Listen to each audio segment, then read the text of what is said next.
ನಮಸ್ಕಾರ ವೀಕ್ಷಕರೇ, ಸ್ಟಾರ್ 74 ನ್ಯೂಸ್ಗೆ ಸ್ವಾಗತ. ನಾನು ಎಂಎಂ ಮಂಗಳಗಟ್ಟಿ. ನೇಹಾ ಕೊಲೆ ಪ್ರಕರಣ ಹಿನ್ನೆಲೆಯಲ್ಲಿ ನಗರದ ಅಂಜುಮನಿ ಇಸ್ಲಾಂ ಸಂಸ್ಥೆಯಲ್ಲಿ ಸಂಸ್ಥೆಯ ಅಧ್ಯಕ್ಷರಾದ ಇಸ್ಮಾಯಿಲ್ ತಮ್ಮಡ್ಗರ್ ನೇತೃತ್ವದಲ್ಲಿ ಸುದ್ದಿಗೋಷ್ಠಿಯನ್ನು ಕರೆಯಲಾಗಿತ್ತು.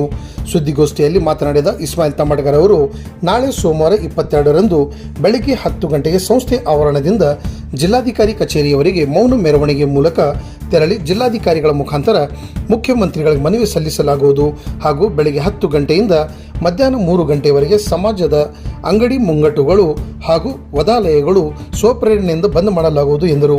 ಮೆರವಣಿಗೆಯಲ್ಲಿ 3,000ದಿಂದ 5,000 ಜನ ಕೂಡುವ ನಿರೀಕ್ಷೆ ಇದೆ ಎಂದರು. ಮೊಹಮ್ಮದ್ ಇಸ್ಮಾಯಿಲ್ ತಮ್ಮಡ್ಗರ್ ಅಧ್ಯಕ್ಷರು, ಮೌಲಾನಾ ಮುಫ್ತಿ ಯೂಸುಫ್ ಸಾಬ್, ಬಶೀರ್ ಅಹಮದ್ ಜಾಗೀರ್ದಾರ್ ಉಪಾಧ್ಯಕ್ಷರು, ಎಸ್ಎ ಸರ್ಗಿರು ಕಾರ್ಯದರ್ಶಿಗಳು, ಶಫೀಕ್ ಕಳ್ಳಿಮನಿ ಉಪ ಕಾರ್ಯದರ್ಶಿಗಳು, ರಫೀಕ್ ಶಿರಹಟ್ಟಿ ಖಜಾಂಚಿ, ರಿಯಾಜ್ ನನ್ನೆ ಸಾಬನ್ನವರ್, ಪ್ರೊಫೆಸರ್ ಕಿಲ್ಲಂನವರ್, ರಫೀಕ್ ಬಿಸ್ತಿ ಮತ್ತಿತರರು ಸುದ್ದಿಗೋಷ್ಠಿಯಲ್ಲಿ ಉಪಸ್ಥಿತರಿದ್ದರು. ಅಸ್ಸಲಾಂ ವಲೈಕುಂ ರಹಮತುಲ್ಲಾಹಿ ವಬರಕಾತು.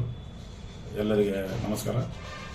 ನಾಳೆ ದಿನಾಂಕ 22/4ರಂದು ಮುಂಜಾನೆ 10 ಗಂಟೆಗೆ ಅಂಜುಮನ್ ಇಸ್ಲಾಂ ಧಾರವಾಡ ಹಾಗೂ ಎಲ್ಲ ಸಮಸ್ತ ಮುಸ್ಲಿಂ ಬಾಂಧವರು ಪೀಸ್ ರ್ಯಾಲಿ ಮೌನ ಮೆರವಣಿಗೆ ಇಟ್ಟಿದ್ದಾರೆ. ನಾವು ನೇಹಾ ಕುಟುಂಬದ ಪರವಾಗಿದ್ದೇವೆ ಅಂತ ಹೇಳಿ 10 ಗಂಟೆಗೆ ಮೆರವಣಿಗೆ ಇಟ್ಕೊಂಡಿದ್ದೇವೆ ಮತ್ತು ಸ್ವಯಂ ಪ್ರೇರಿತವಾಗಿ ಎಲ್ಲ ಗ್ಯಾರೇಜ್ಗಳು, ಚಿಕನ್ ಅಂಗಡಿಗಳು, ಫ್ಲವರ್ ಮಾರ್ಕೆಟ್, ಸೂಪರ್ ಮಾರ್ಕೆಟ್ ಎಲ್ಲ ನಮ್ಮ ಸಮಾಜ ಅಂಗಡಿಗಳು ಬಂದಿಟ್ಟು ಅದರ ಮೇಲೆ ನಾವು ಜಸ್ಟಿಸ್ ಫಾರ್ ನೇಹಾ ಅಂತ ಒಂದು ಸ್ಟಿಕ್ಕರ್ ಹಾಕಿ ಎಲ್ಲರೂ ಮೆರವಣಿಗೆಯಲ್ಲಿ ಭಾಗವಹಿಸ್ತಾ ಇದ್ದಾರೆ.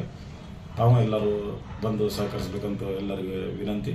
ಮತ್ತು ಇಂಥ ಸ್ಟೂಡೆಂಟ್ ಕಮ್ಯುನಿಟಿಗೆ ಏನು ಹತ್ಯೆ ಆಗಿದೆ ಇದಕ್ಕೆ ನಾವು ಎಲ್ಲರೂ ಅಂಜುಮನ್ ಇಸ್ಲಾಂ ಹಾಗೂ ಮತ್ತು ಮುಸ್ಲಿಂ ಕಮ್ಯುನಿಟಿ ಸಮಾಜದವರು ಖಂಡನೆಯನ್ನು ಮಾಡ್ತೀವಿ. ಯಾಕಂದರೆ ನಮ್ಮ ಕಾಲೇಜಲ್ಲಿ ಸುಮಾರು 8,000 to 9,000 ಸ್ಟೂಡೆಂಟ್ಸ್ ಇದ್ದಾರೆ. ಆ ಸ್ಟೂಡೆಂಟ್ ಪಾಲಕರ ನೋವು ಮತ್ತು ಇನ್ಸ್ಟಿಟ್ಯೂಷನ್ಗೆ ಏನು ಆಗಿದೆ ನಾವು ಅರ್ಥ ಮಾಡ್ಕೋತೀವಿ.